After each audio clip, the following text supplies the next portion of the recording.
Oi, eu sou o Felipe e você tá pronto para a maior metralhadora de curiosidades inúteis, mais interessantes, para você jogar na mesa de bar e arrancar olhares de gente achando que você é um gênio? Eu juro que eu não tô tentando conseguir uma vaga de roteirista do Paul Cabanes, mas eu sempre tive a curiosidade de saber como eles chamam pão francês na França. E eu fiquei decepcionado quando descobri que era só baguete mesmo. Na verdade, funciona do jeito oposto. Os brasileiros tentaram imitar a baguete francesa, um pão fino e comprido, mas deu errado. Daí o pão gordinho e curto ficou como pão francês mesmo, e tá de bom tamanho. Mas essa confusão francesa não é especialidade brasileira. Por exemplo, o que a gente chama de batata frita, os americanos chamam de French fries, ou seja, fritadas francesas. Mas o mais curioso não é nem isso. É que na França, a batata frita se chama maçã frita. Isso porque eles chamam a batata de pomme de terre, ou seja, maçã da terra. Os americanos chamam de French fries porque tiveram contato com o prato na Segunda Guerra Mundial pela mão dos belgas,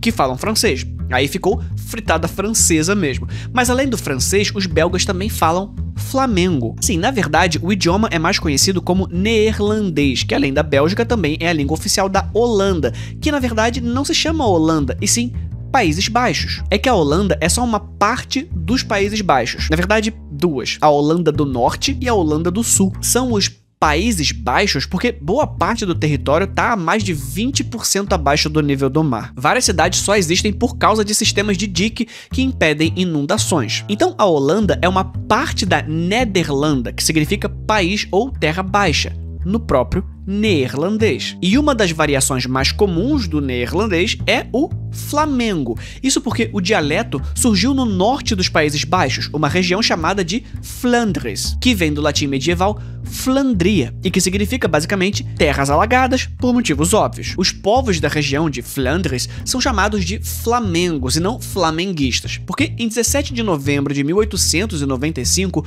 um grupo de amigos do Rio de Janeiro decidiu criar um clube que se reuniria para praticar um esporte incrível que todo brasileiro adora: remo. Mas eram outros tempos, claro. Esse grupo pertencia originalmente ao Clube de Regatas do Botafogo, que tinha esse nome por causa do bairro Botafogo. Em 1590, João Pereira de Souza recebeu uma concessão de terra do rei de Portugal, que incluía o território onde hoje é o bairro. Esse militar era responsável por operar os canhões do navio, ou seja, ele era o cara responsável por botar fogo.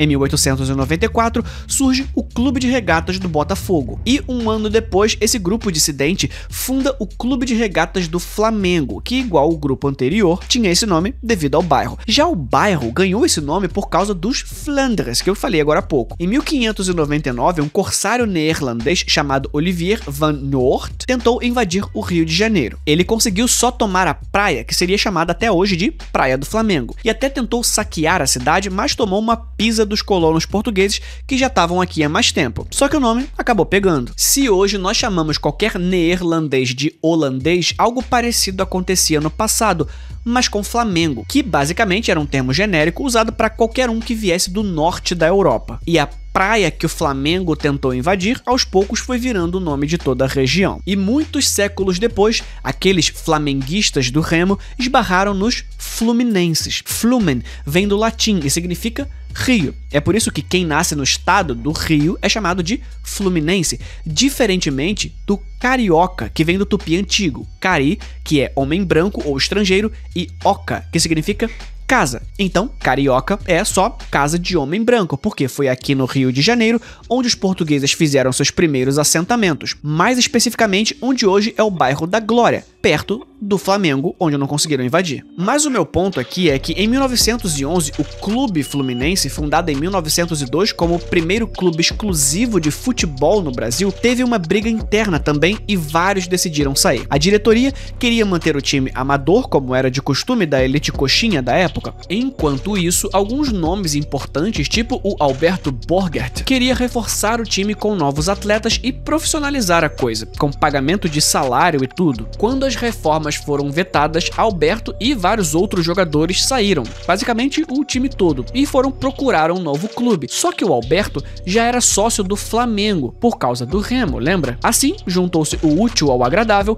e eles trouxeram o futebol oficialmente. E assim surgiu o segundo maior time da história do futebol. Aliás, o futebol tem uma origem meio boba. Durante a história você tinha vários esportes parecidos, desde o Cuju na China há mais de 2000 anos atrás, aliás, Cuju significa literalmente chutar a bola em chinês, até o Pok-Tapok dos maias e astecas e até mesmo o Kemari no Japão. Mas o futebol moderno surge na Europa do século XIX. Você tinha vários esportes diferentes, cada um com as suas regras. E aí, para facilitar, qualquer coisa que você jogasse que fosse não em um cavalo, mas com os pés no chão, ou seja, foot, e com uma bola, ou seja, ball, era chamado de football. Só que essa definição fazia coisas que não se parecem nada com futebol também serem futebol, tipo o rugby, e isso criou uma rixa. Uns achavam que deveriam poder usar as mãos e outros não. Cada um foi para um lado e assim surgiu o que nós chamamos de futebol americano, que pro americano é só futebol. Que nem o pão francês, que pro francês é só pão. O que traz a dúvida, como é que os americanos chamam o que a gente chama de futebol? Eles chamam de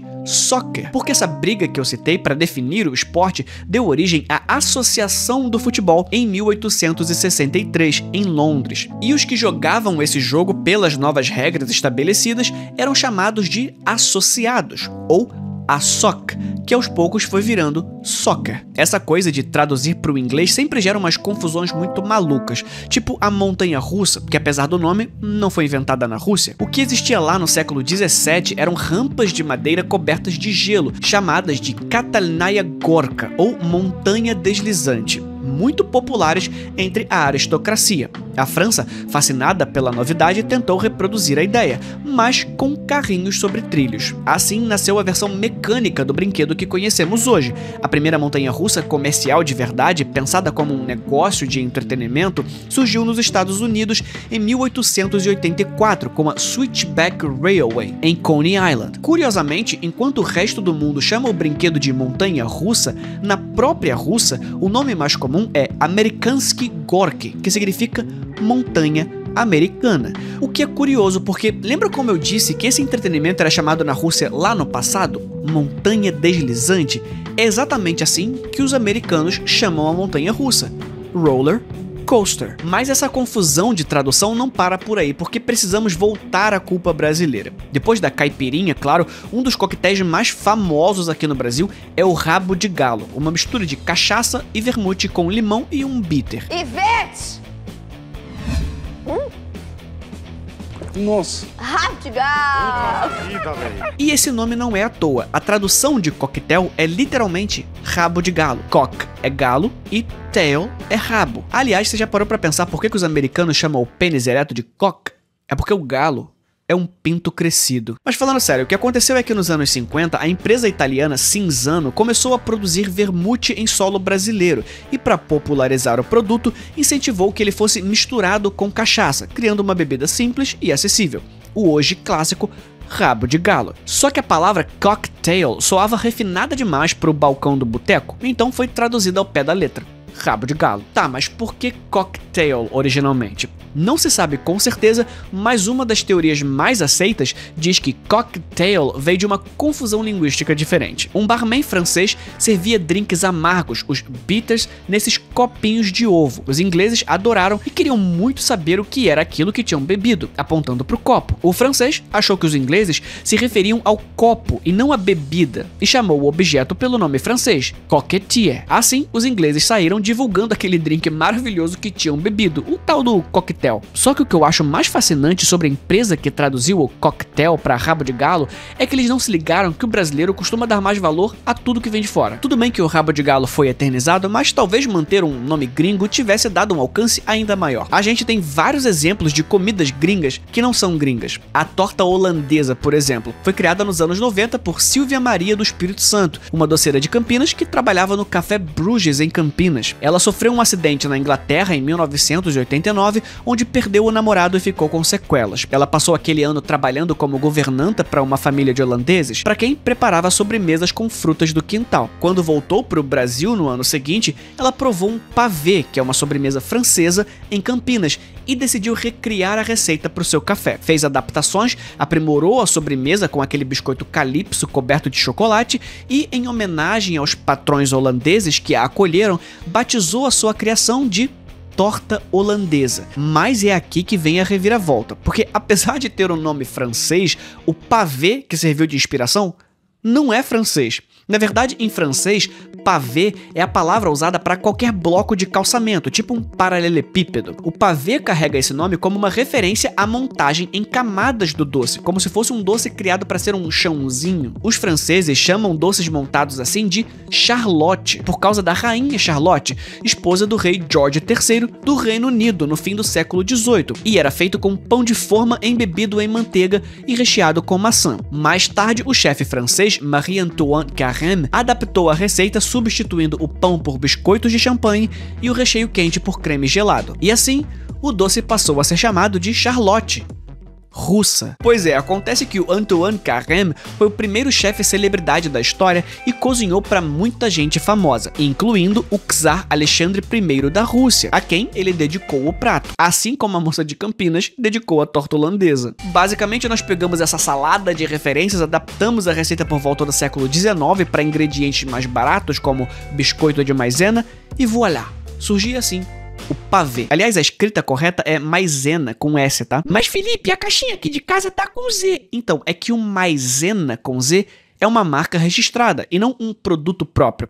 Tipo o Chester. Tem gente por aí que acha que o Chester é um bicho diferente ou uma espécie especial de frango, ou até mesmo algo bizarro criado em laboratório. Acontece que o Chester é só um frango mesmo. Um frango selecionado pela Perdigão para geneticamente ter mais carne no peito e nas coxas. Mas ainda assim, geneticamente, ele é oficialmente só um frango. E essa marca registrada tem esse nome só porque é chique mesmo. Tipo Manchester ou Winchester. Por quê? Porque o brasileiro dá mais valor para aquilo que é de fora. E até deu certo. Tem gente que compra Chester até hoje achando que é um peru ou alguma ave exótica, quando na verdade é só um frango que foi no Cariani, ou seja, uma galinha, ou quase, porque sim, a galinha e o frango são a mesma espécie e essa denominação se dá por função, não por biologia. A galinha é a fêmea adulta do galo, com mais de 6 meses de idade. Já o frango é o animal jovem, macho ou fêmea, abatido antes de 1 mês e meio, por isso tem a carne mais clara e macia. A palavra galinha vem do latim galina, que é o diminutivo feminino de galos, ou seja, galo. Então assim, literalmente, galina significa a fêmea do galo, e o termo se manteve praticamente intacto nas línguas latinas, inclusive em português. Já o frango vem de uma expressão do latim vulgar, pulus francus. Pulus significa filhote de animal, e francus significa livre. Então, o termo designava a ave jovem que já havia se separado da mãe, um animal jovem e solto, pronto para ser criado sozinho. Por isso, em português, frango passou a significar especificamente a ave jovem criada para abate, geralmente com carne mais macia. Só que a palavra francos, nesse contexto, também é a raiz da palavra França. Isso porque os francos eram um povo germânico que se estabeleceu na antiga Gália após a queda do Império Romano. O que é curioso porque, apesar de não ter relação direta, os que viviam na Gália eram chamados de galos. Então, basicamente, o território que era dos galos passou a ser chamado de frango. Na verdade, o correto é dizer que a Gália se tornou Frância, ou seja, terra dos francos, dando origem ao nome França. Além, claro, da Itália, que copiou o pavê para fazer o tiramisu. E a Bélgica, que fala Flamengo e fez os americanos acharem que maçã frita era francesa. Aliás, já te falei como ele chamou o pão francês na França? Pois acho que já, né? Então, é só você se inscrever aqui no canal e deixar o seu like e esperar um pouco que toda semana tem vídeo, tá bom? E se for membro do canal, tem uma segunda parte desse vídeo te esperando lá. Muitas outras maluquices linguísticas e históricas. Tipo porque a galinha da Angola na Angola é chamada de galinha da Guiné e na Guiné a galinha da Angola que é chamada de galinha da Guiné é chamada de galinha do mar. Mas enfim, a gente se encontra lá, valeu? Esse foi o vídeo de hoje. Fui.